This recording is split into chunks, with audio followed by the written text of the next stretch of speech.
So about a year and a half ago, Simon and I lived on the west side of Vancouver, fairly affluent, well-to-do neighborhood, steps from the ocean.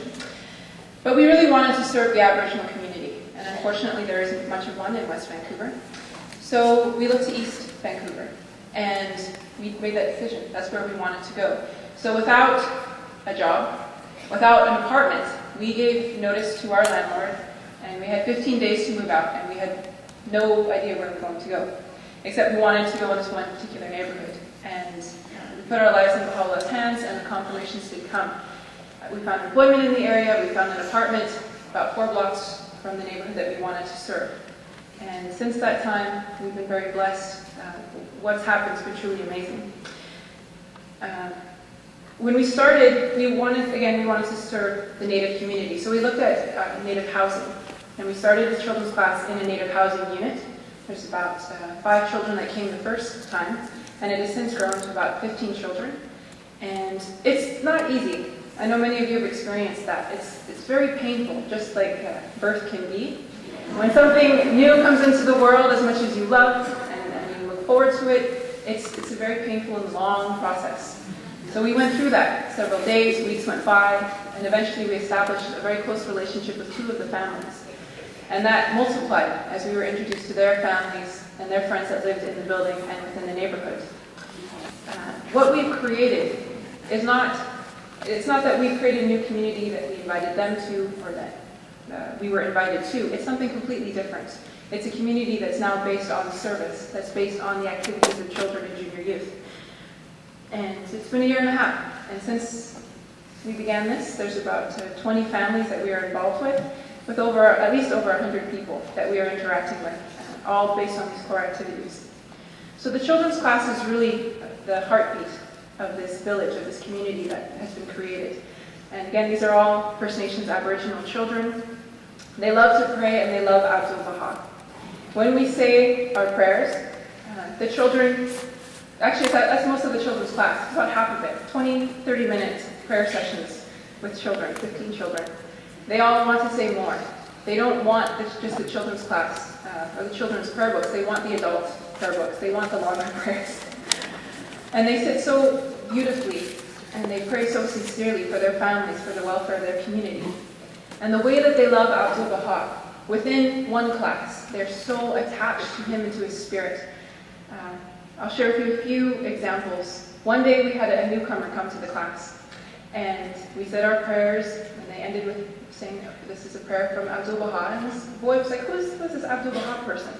And all the kids raised their hands and started yelling, he's the Prince of Virtues, the kindest man in the whole world. Like they went on saying these things that we had never told them. But they started making up titles for Abdul Baha and telling it to this other child. Then another time, Simon and I were just kind of watching them, and we saw this 11-year-old boy kind of musing to himself out loud, Abdul Baha, Abdul Baha. I think I'll name my son Abdul Baha. So we had to very gently persuade him, perhaps not to name your son Abdul Baha. Maybe Abbas. So another story, we invited one of the families to our home for dinner to share with them the faith. And their daughter, the second she came in through the door, she begged us, please, please tell my mother about Abdul Baha. Tell her that story about that time with the sheep. All through dinner, she kept begging us. She wanted to share this message with her family.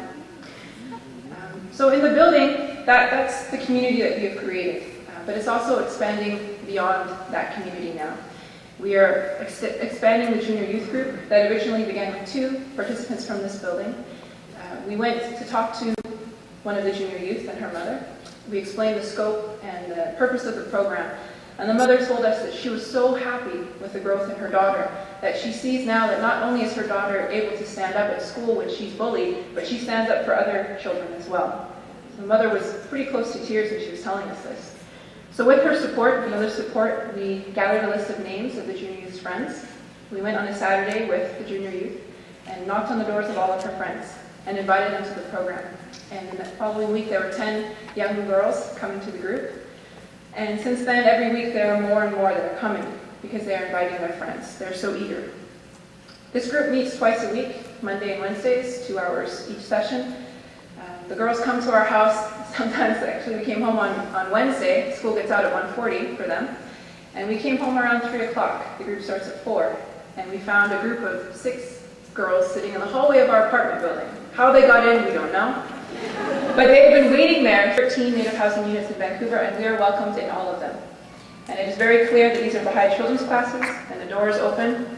So I hope later on that some of you may consider Homefront pioneering as well to these buildings. We'll give you your own.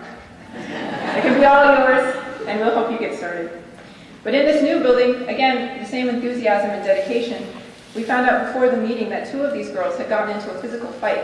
11-year-old girls had slapped each other, got into a fight, and we were surprised to see them at the group the next day. 2 enemies sitting in the same room. Again, they could not imagine being anywhere else, and this was the only place that they could come to resolve their differences. The only thing that is holding us back from bringing all the children in this neighborhood into the junior youth program, of course, is resources. I just talked to the principal of the local elementary school who heard about the program, and he's dying to offer us money, funding, space in his school to offer this program to more of his students. But if we can't find the resource amongst the Baha'i community, then we should look outside to the non-Baha'is. And actually one of the most active and excited animators is a non-Baha'i woman who, again, she comes twice a week to the junior youth group. She is doing book 1 and book 5 intensively. People are yearning, they are dying to be of service to their community. And the framework that we have with the 5-year plan is the only place that they can effectively experience what we are experiencing, and we should share it with them.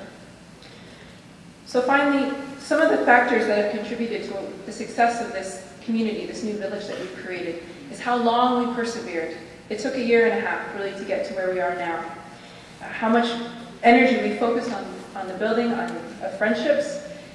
These parents were the first ones on Facebook to welcome our newborn son.